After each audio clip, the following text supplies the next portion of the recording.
I remember the boy with the quiet smile, the one who made time stop.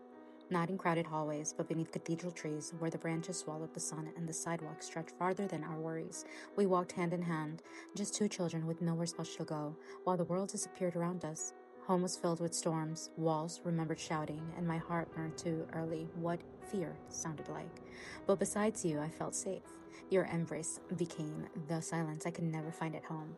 And for a little while, the monsters forgot my name. Years passed, and fate, with her crooked smile, stitched our paths together once more. I missed a coincidence for destiny. I won't make that mistake again. I believed the universe had finally returned my first love to me, so I began weaving a future like an old enchantment. I saw our wedding before it ever existed. You as Bowser, me as your Princess Peach, Joey walking between us with our rings, while Let's Get Married played softly in the background. I imagined taking your last name, not because I wanted another name, but because I wanted to belong to the man who promised he would never let me go. I thought I was walking toward forever. I never realized I was walking toward a ghost.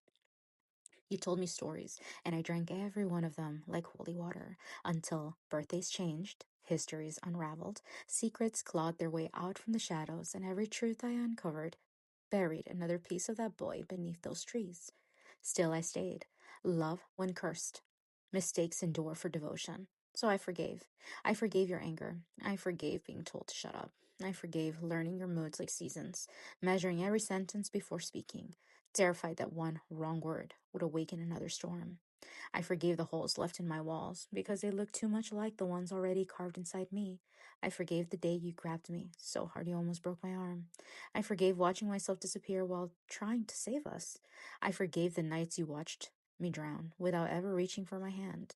You watched the woman who would have built an entire kingdom around your heart become a shadow, asking permission to exist. And still, you chose someone else. The cruelest magic was never betrayal itself.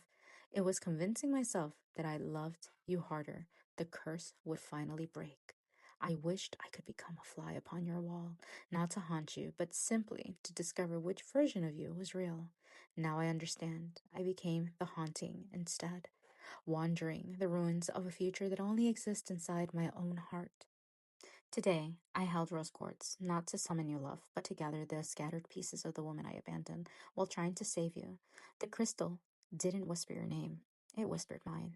So today I bury the wedding that only lived inside my dreams. I bury Bowser, waiting at an altar that was never built. I bury Princess Peach, walking toward a kingdom that never even existed. I bury the song that never had a chance to play. I bury the last name I carried only in my heart. I bury the promises. I bury the lies. I bury the girl beneath the trees who believed love alone could outrun darkness, and beneath the oldest tree, where time once forgot to move. I leave behind the boy with a quiet smile.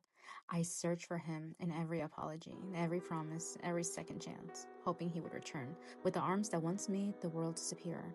But the forest only gave me echoes, because only he ever truly made me feel safe. The man wore his face, but never found his heart.